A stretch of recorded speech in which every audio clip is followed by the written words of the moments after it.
पूरग्रस्तांच्या मदतीला धुळे जिल्हा पोलीस दल पुढे आलं असून राज्याचे मुख्यमंत्री देवेंद्र फडणवीस यांना 2 लाख रुपयांचा निधी जिल्हा पोलीस अधीक्षकांनी दिलाय। 50 पोलीस अधिकाऱ्यांच्या पगारातून हा 2 लाख रुपये निधी मुख्यमंत्री सहाय्यता निधीला देण्यात आला। पोलीस दलात काम करत असताना समाजाचं देखील काही देणं लागतो या सामाजिक भावनेतून धुळे जिल्हा पोलीस दलानं ही मदत केली आहे। यामुळे धुळे जिल्हा पोलीस दलाची ही संवेदनशीलता या निमित्तानं दिसून आली। जिल्हा पोलीस दलाच्या या कौतुकास्पद उपक्रमाचं सर्वत्र कौतुक केलं जात आहे। राज्याच्या बीड, धाराशिव, कोल्हापूर, जालना, छत्रपती संभाजीनगर यांसह विविध जिल्ह्यात पावसानं थैमान घातल्यानं शेतकऱ्यांसह नागरिकांचं मोठ्या प्रमाणात नुकसान झालंय।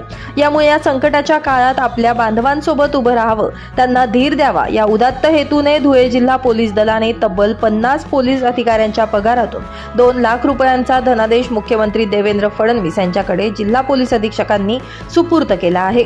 या निमित्तानं पोलिसांचं समाजाप्रती असलेल्या दातृत्वाचं दर्शन सर्वांनाच मिळालंय। ब्युरो रिपोर्ट, माझा महाराष्ट्र न्यूज, धुळे।